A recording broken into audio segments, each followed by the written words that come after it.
अब दो प्रकार के स्वनिम होते हैं। एक स्वनिम तो है खंड्य। स्वर और व्यंजन खंड्य स्वनिम के अंतर्गत आते हैं, मैंने आपको बताया। दूसरे प्रकार के स्वनिम वे हैं जिनका स्वतंत्र या अलग से उच्चारण नहीं किया जाता। इन्हें कहते हैं खंड्येतर, यानी खंड्य स्वनिमों से अलग। खंड्येतर संधि देख लीजिए, खंड्य प्लस इतर। तो खंड्य प्लस इतर की जब आप संधि करेंगे तो वो खंड्येतर हो जाए। जानते आप सब होंगे, ध्यान दीजिएगा, इसमें कोई ऐसी बात नहीं है खंड्येतर में। वो तो आपको याद रहेगा, 10 स्वर स्वनिम और 30 आपके व्यंजन स्वनिम। अब ये खंड्येतर कौन से होते हैं? खंड्येतर भी अर्थ परिवर्तन में सक्षम है। तो याद रखिए, मैंने कहा कि जो ध्वनियाँ अर्थ परिवर्तन में सक्षम है और एक की जगह दूसरी नहीं आ सकती, उसे आप स्वनिम कहेंगे। ये इन खंड्येतर पर भी परिभाषा लागू होती है। आप देखिए, मैंने कहा मुझे एक खिड़की वाला मकान चाहिए। इसके दो अर्थ हो सकते हैं। अगर मैंने एक पर जोर दे दिया तो इसका अर्थ हो जाएगा ऐसा मकान जिसमें एक खिड़की हो। और अगर मैंने कहा खिड़की वाला पर जोर दे दिया, मुझे एक खिड़की वाला मकान चाहिए, तो ऐसा मकान जिसमें खूब हवा आती हो और जिसमें खिड़कियां हो, ये अर्थ इसका हो जाएगा। ये अर्थ परिवर्तन कैसे हुआ? ये अर्थ परिवर्तन हुआ शब्द पर जोर देने से, जिसे हम कहते हैं बलाघात। तो ये बलाघात का एक उदाहरण मैंने आपको बताया। अब देखिए, मैं एक दूसरी बात आपसे कहता हूं। क्यों जी राम गया? अब इसका अर्थ तो ये प्रश्न पूछ रहा हूं मैं से। और दूसरा, अब देखिए इसी को बोलूंगा, क्यों जी राम गया, अर्थात उसे नहीं जाना चाहिए था फिर भी गया। ये अर्थ इसका हो जाएगा। तो ये क्या है? इसको हम कहते हैं अनुतान। अर्थात इसमें आप आपकी स्वरतंत्रियों से इस पर खींच करके बोल रहे हैं। जैसे आप दरवाजे पर आए और आपने दरवाज़ा खोलकर प्रवेश किया। मैंने कहा क्या? एक। फिर मैंने कहा क्या, क्योंकि उसमें मैंने सुर के साथ उसको बोला, तो इसका भी अर्थ परिवर्तन हो गया। तीसरा है दीर्घता। भोलानाथ जी तिवारी ने इसको दीर्घता कहा है, लेकिन मैं इसको दीर्घता कहने के पक्ष में नहीं हूँ। भोलानाथ जी तो मेरे गुरु थे। तो दीर्घता, जैसे देखिए बला। अब दूसरा करता हूँ, बल्ला। हो गया ना अर्थ परिवर्तन। ये क्या बला आ गई? एक तो अर्थ ये हो गया, और लय को अगर मैंने द्वित्व कर दिया, डबल कर दिया, तो उसका अर्थ हो जाएगा क्रिकेट खेलने का बल्ला। तो ये केवल दीर्घता के कारण अर्थ में परिवर्तन हुआ। तो दीर्घता में या कि द्वित्वता में अर्थ परिवर्तन की क्षमता है, इसलिए इसको भी हम स्वनिम मानते हैं। तीसरा है अनुनासिकता। अनुनासिकता ये क्या है? जिसके उच्चारण में प्रश्वास नाक और मुंह दोनों से निकलती है। ध्यान दीजिए, पहले मैंने कहा नासिक के पांचों व्यंजन वर्गों की अंतिम जो ध्वनियां हैं उन्हें हम नासिक कहते हैं। नासिक में पूरा प्रश्वास नाक से निकलता है, मुंह से नहीं निकलता। देखिए, जैसे मैं बोलता हूं मैं, मैं, तो ये है, देखिए पै फै बै भै ये है उसका उच्चारण। क्योंकि जो ही आपने ओंठों को अलग किया नहीं, उसमें ए मिल जाएगा। मैं, ये तो ए आ गया इसमें। तो बिना ए के जब आप नासिक के व्यंजन को बोलते हैं तो इनका उच्चारण इसी तरह से होता है। तो मैंने कहा कि अनुनासिक अर्थात जिसमें नाक और मुंह दोनों से प्रश्वास निकलता है, इसको हम कहते हैं अनुनासिकता। देखिए, ये अनुनासिकता भी अर्थभेद कर देती है, अर्थ में परिवर्तन कर देती है। जैसे सास, सास तो आप जानते हैं, सासू जी। अब सा पर आप अनुनासिकता लगाइए, सांस, ये हम जो ले रहे हैं वो सांस है। अगर हमने ये अनुनासिकता नहीं लगाई तो अर्थ एक है, अनुनासिकता लगाई तो अब देखिए इसका अर्थ बदल गया। चलिए सास को मत मानिए, दूसरा लीजिए, गोद और गोंद। गोद जानते ही अंक, और गोंद इसका तात्पर्य भी आप जानते हैं, गम, जिसे आपने कहा। एक फिर है संहिता। मैंने एक शब्द बोला सिर का, मेरे सिर का टोपा कहाँ है। सिर के साथ का को थोड़ा अलग सरका के बोला तो, अलग सरका के लिखा तो अर्थ ये हो गया क्या, सिर का, सिर का टोपा। और मिला के जैसे बोलिए सिर का, सिर का वो खाने का पदार्थ हो गया जिससे आप अचार बनाते हैं या उनको सड़ने से बचाने के लिए डालते हैं, वो पदार्थ हो गया। तो संहिता का मतलब है कि दोनों को आप मिलाकर बोल रहे हैं कि उनको अलग करके बोल रहे हैं। अगर अलग करके बोल रहे हैं तो अर्थ बदल जाएगा। तो इसलिए भाई मेरे, बलाघात अर्थ परिवर्तन करने में सक्षम है, स्वराघात अर्थ परिवर्तन करने में सक्षम है। फिर भोलानाथ जी के हिसाब से दीर्घता, और मैं कहता हूँ द्वित्वता, यह भी अर्थ परिवर्तन करने में सक्षम है।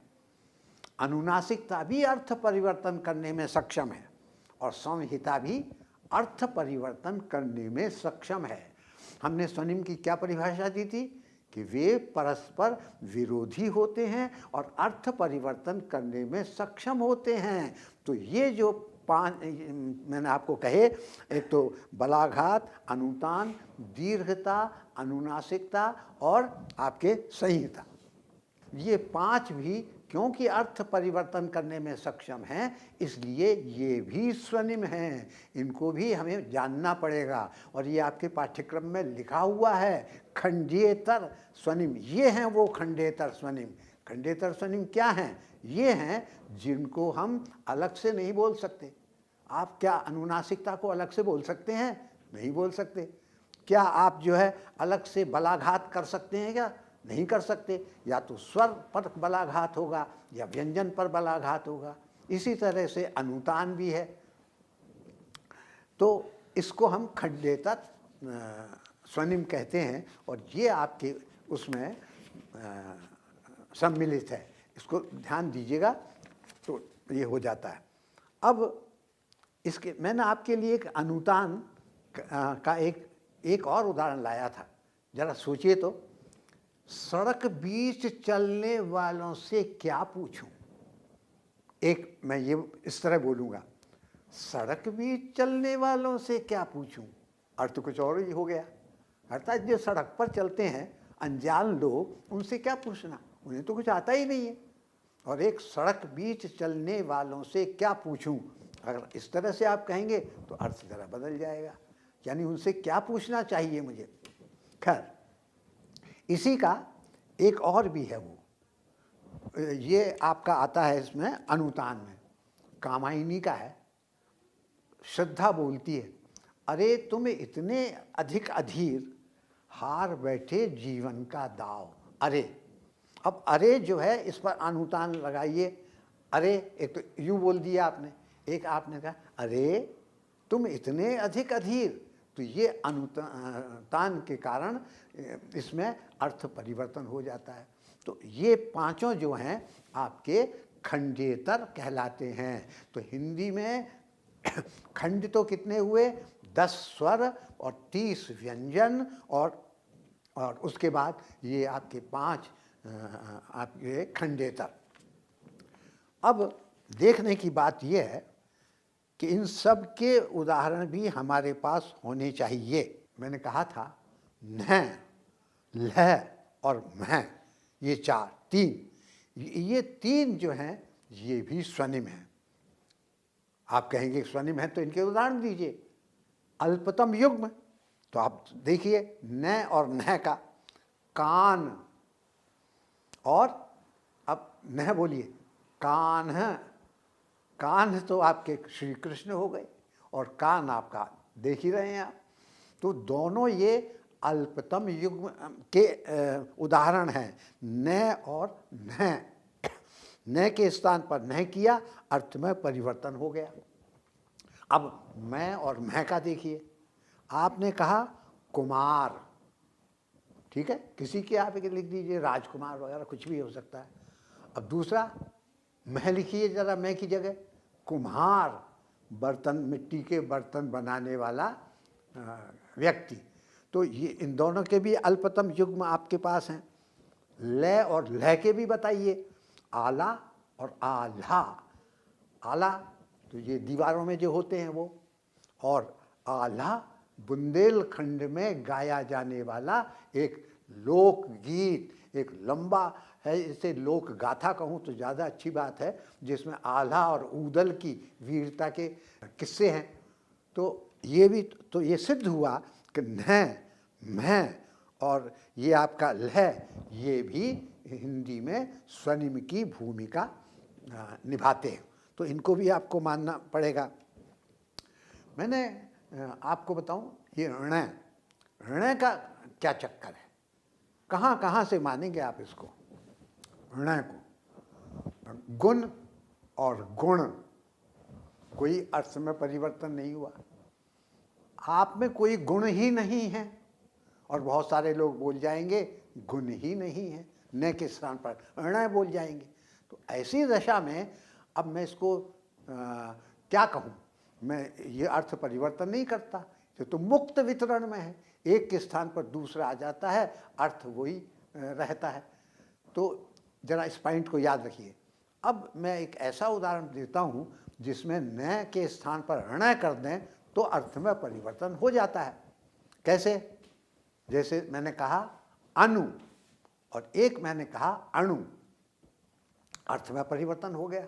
अणु तो सबसे छोटा कण अणु कहलाता है, और अनु ये एक उपसर्ग है। जैसे हम कहते हैं अनुरूप, अनुगमन, अनुशीलन, ये उपसर्ग के रूप में काम आ रहा है, तो अर्थ में परिवर्तन हो गया। ऋण के स्थान पर न करते ही ये विरोधी वितरण में हो गए, तब फिर आप इसको कहेंगे कि ये स्वनिम है। तो दो बातें हुई कि ऋण और न ये मुक्त वितरण में भी आते हैं, और ये जो हैं आपके विरोधी वितरण में भी आते हैं, अर्थ परिवर्तन भी कर देते हैं। तो हमारे सामने समस्या ये आ जाती है कि हम इसे क्या कहें, हम इसे स्वनिम कहें या फिर हम इसे स्वनिम न मानें। तो इसमें कोई समस्या नहीं है, आप सीधे सीधे कह सकते हैं कि ये स्वन जो है दो तरह की भूमिका रखता है, कभी ये स्वनिम के रूप में काम करता है और कभी ये जो है मुक्त वितरण में काम करता है। इसमें ऐसी कोई दिक्कत नहीं है, लेकिन जब ये बात जोड़ ही दी गई है कि समस्या है, तो उसको आप समस्या के रूप में ही स्वीकार कर लीजिए और मान लीजिए कि इसको हम दो तरह से देखते हैं। अब कुछ और ध्वनियाँ भी हैं, कुछ और स्वन भी हैं जिनके प्रयोग में इस तरह की कठिनाई हमारे सामने आती है। देखिए, जैसे आपने कहा क ख ग घ ङ, इस और च छ ज झ ङ और त थ द ध न, ये तीन जो हैं अलग अलग वितरण में आते हैं, परिपूरक वितरण में आते हैं, इसलिए ये सहस्वनिम हैं। इनमें एक के स्थान पर दूसरा नहीं आ सकता, ये निश्चित वितरण में ही आते हैं। क ख ग घ ङ कहाँ आता है? ये कवर्ग के पहले ही आता है, अन्यत्र नहीं। यह कहाँ आता है? यह चवर्ग के पहले आता है, अन्यत्र नहीं। परंतु इसमें दो अपवाद हैं। वांग्मय, वांग्मय अभी मैंने कहा क ख ग घ ङ जो है उसके पहले आता है, कवर्ग के पहले, लेकिन यहाँ तो पवर्ग के मैं के पहले आ रहा है। वांग्मय, परांग मुख, ऐसे एक दो इसके अपवाद मिलते हैं, अन्यथा इसके प्रयोग की स्थितियां सुनिश्चित हैं। इनमें किसी प्रकार का एक के स्थान पर या एक के स्थान पर दूसरे का प्रयोग नहीं होता। अब अच्छे पढ़े लिखे लोग फिर गलती करते हैं, ड़ और ड। आपने कभी ध्यान दिया है क्या इनके उच्चारण पर? तो दीजिए, ये दोनों अलग अलग ध्वनियां हैं। ये ड़ और ड, संस्कृत में ड था, ड़ नहीं था। इसी तरह वो ढ, ढक्कन वाला ढ, और दूसरा नीचे जिस पर आप बिंदी लगाते हैं ढ़। अब जरा इनको बोल के तो देखिए, दोनों के बोलने की स्थितियां भी अलग अलग हैं। ध्यान दें, ड़, जीभ को पीछे तालू से सटाकर आप रगड़ते हुए आगे लाते हैं, ड़। और ड कैसे बोलते हैं आप? जीभ को उलटकर तालू से, कठोर तालू से सटाकर, देखिए ड, झटके से आप पीछे हटाते हैं, ये तो है ड। और ड़ में जीभ रगड़ती हुई बाहर आती है। ढ की भी यही स्थिति है, लेकिन लोग इनके प्रयोग में सावधानी नहीं बरतते हैं। कैसे सावधानी नहीं बरतते साहब? खड़ा और उसकी जगह खड़ा लिख दिया, या तो आप ये देखें कि ये कहाँ आते हैं। ड़ के प्रयोग की स्थिति अलग है, ड के प्रयोग की स्थिति अलग है। ड स्वनिम का और ड़ को जो है वो सहस्वनिम माना जाता था। इनका वितरण निश्चित वितरण में आते हैं परिपूरक में। जो आपका ड़ है वो शब्द के प्रारंभ में कभी नहीं आता, यह हमेशा शब्द के अंत में आता है या फिर शब्द के बीच में आता है। जैसे आपने कहा खड़ा, तो ख और आ के बीच में ड़ आया तो खड़ा। जैसे आपने कहा लड़ाई, यहाँ पर फिर बीच में आ रहा है, पहले भी स्वर है, ल में मिला हुआ है, और बाद में भी स्वर है लड़ाई, ये बीच में आता है। तो स्थिति क्या बनी? या तो ये शब्द के अंत में आता है, और या ये शब्द के बीच में दो स्वरों के बीच में आता है। घोड़ा, घोड़ा में भी आप देखें, घो ओ स्वर आ गया इधर, और ड़ा में आ स्वर आ गया, तो इस तरह ड़ बीच में आया। तो ये जो बिंदी वाला ड़ है, यह कहाँ कहाँ आया? या तो शब्द के अंत में आता है, और या शब्द के बीच में दो स्वरों के मध्य आता है। यही स्थिति आपके न और ये की भी है। न और ये में क्या होता है? ये हमेशा कवर की ध्वनियों के पहले आता है, और ये चवर्गीय ध्वनियों के पहले आता है। तो विद्वानों ने क्या माना? उन्होंने कहा न को तो मान लीजिए आप स्वनिम, और ये और ये आपका मैं, इनको आप मान लीजिए सहस्वनिम। ये तो हैं सहस्वनिम, ये और न, और न जो है वह है स्वनिम। इसी तरह से ड और ड़ की स्थिति है, ये निश्चित वितरण में होने के कारण एक दूसरे के सहस्वनिम है। मैंने आपसे कहा ढ और ढ़, इसके उच्चारण में भी अंतर है। ढ में आप सीधा टकरा कर वापस ले लेते हैं उसको, और ड़ में जीभ रगड़ती हुई आती है। ये ढ कौन सा, जिसके नीचे बिंदी लग रही है, ये कभी शब्द के प्रारंभ में नहीं आता है, यह भी शब्द के अंत में आता है, या शब्द के मध्य में अगर आए तो दो स्वरों के बीच में आता है। जैसे आपने कहा पढ़ाई, ये है पढ़ाई, ढ़ जिसको बोलते हैं आप, तो एक तो ढ़ आपका आया इसमें दो स्वरों के बीच में, और या फिर ये आता है शब्द के अंत में। इस बात को भी याद रखना जरूरी। और जो बिना बिंदी वाला ढ है, वो शब्द के प्रारंभ में भी आ सकता है। ढक्कन, तो शब्द के प्रारंभ में आ सकता है वो, और शब्द के अंत में आ सकता है वो, और शब्द के मध्य में भी आ सकता है। कौन? ढ। और ये जो आपका ढ है, यह शब्द के प्रारंभ में कभी नहीं आ सकता, आप बोल ही नहीं सकते इसको। मित्रों, सहस्वनिम या स्वनिम है, इनके साथ कुछ थोड़ी सी दिक्कतें भी हैं। जैसे आपने कहा कि श, मूर्धन्य श, मूर्धन्य श कैसे बोलते हैं? जीव को उलटकर मूर्धा से स्पर्श कराकर बोलते हैं श। मैंने भी अभी ठीक नहीं बोला, अब बोल के बताता हूँ। दंत्य स, जीभ को दांतों से छू करके बोलिए, इसको कठोर तालु से छू कर बोलिए श, और आप जीभ को और उलटकर पीछे ले जाके स्पर्श कराइए, फिर बोलिए तो बनेगा श। साफ है, स, श और श। ये श जो है वह लिखने में तो है, लेकिन बोलने में लोग इसको सही उच्चारण इसका नहीं करते हैं। इसे आप एक समस्या मूलक कह सकते हैं। फिर दूसरी जो समस्या है वो आपके सामने अनुस्वार और विसर्ग की है। ये दोनों भी आपके व्यंजन हैं, स्वर नहीं हैं। पहले लोग इसको स्वर के रूप में पढ़ाया करते थे, ये स्थिति नहीं है। इन ध्वनियों में जो एक दूसरे के विरोधी नहीं परिपूरक में है, उनको तो आप कह देंगे सहस्वनिम, और जो एक दूसरे के विरोध में है उनको आप कह देंगे स्वनिम।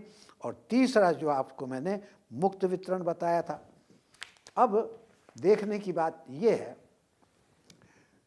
कुछ जो मुक्त वितरण वाली थी, ये फारसी के प्रभाव से हिंदी में क, जिसके नीचे बिंदी लगा के और हम कंठ से बोलते हैं क, ख, ग, घ, तो ये इस ध्वनि में आप चाहे क बोलें हिंदी का, चाहे नीचे बिंदी लगा करके फारसी का क बोलें, उसके अर्थ में परिवर्तन नहीं होता। जैसे कानून, और एक जैसे इसके में का की जगह आप चाहे बिंदी लगा के का बोलें या आप उसको बिना बिंदी लगाए बोलें, कानून बोलने पर भी वही अर्थ होगा और कानून बोलने पर भी, न बोलने पर भी वही अर्थ होगा। दोनों में अर्थ भेदक क्षमता नहीं है, इस बात को आप ध्यान में रखें। तो ये हिंदी में कुछ ये जो स्वनिम हैं समस्या मूलक हैं, इनको भली भांति समझ लेना चाहिए। एक दो बात इसमें और रह जाती हैं, वो ये कि जैसे आपने कहा शुश्रूषा, सु और श्रु, ये चाहे आप सामान्य से लगाएं, दंत लगाएं, या फिर आप वो श्री वाला लगाएं, तालव्य वाला लगाएं, इसमें अर्थ में भेद नहीं पड़ता।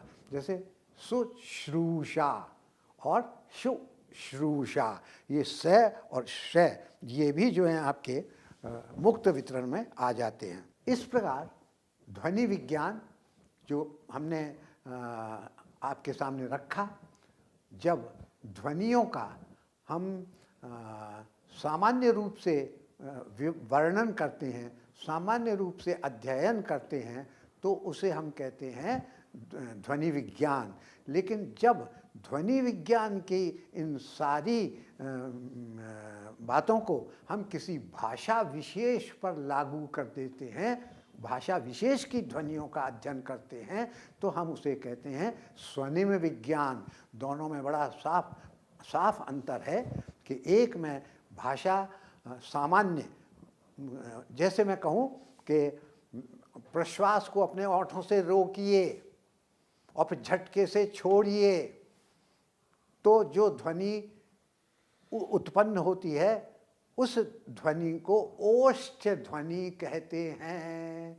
ये जो बात मैंने कही सारी भाषाओं पर लागू होती है। जैसे अंग्रेजी में पी के उच्चारण में आप प्रश्वास को रोकते हैं और झटके से छोड़ते हैं।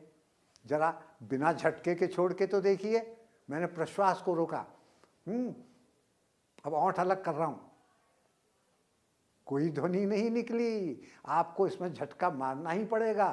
पै, ऐसे ही अंग्रेजी का पी झटके से निकालेंगे। अगर पी को बिना झटके के आपने बोला तो करके रह जाइए, ध्वनि नहीं निकलेगी।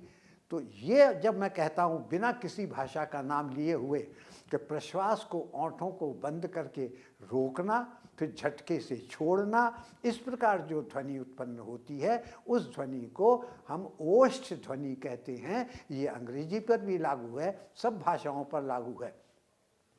लेकिन जब मैं ये कहता हूँ कि प्रश्वास को ओंठों से रोककर झटके से छोड़ने पर जो ध्वनि उत्पन्न होती है वह हिंदी भाषा में पै है, तब ये स्वर्णिम विज्ञान की बात आ जाएगी। क्यों कि जो पहले वाली बात थी सब भाषाओं पर लागू होती थी, ये दूसरी वाली बात जो है वह केवल हिंदी पर लागू होती है। इसलिए यह स्वर्णिम विज्ञान का कथन होगा, अंतर्गत आएगा, और जो पहले वाला कथन है वह ध्वनि विज्ञान के अंतर्गत आएगा। इस तरह से हम सारी ध्वनियों के प्रयत्न को देखते हुए, उच्चारण प्रयत्न को देखते हुए उनकी पहचान कर सकते हैं कि यह स्वर्णिम है या ये सहस्वर्णिम है या ये मुक्त वितरण में है। ऐसा करने से हम ध्वनियों के सही प्रयोग को जान पाएंगे और उनके बोलने की प्रक्रिया को जान पाएंगे और एक भाषा की ध्वनियों का समग्र अध्ययन कर सकेंगे। धन्यवाद।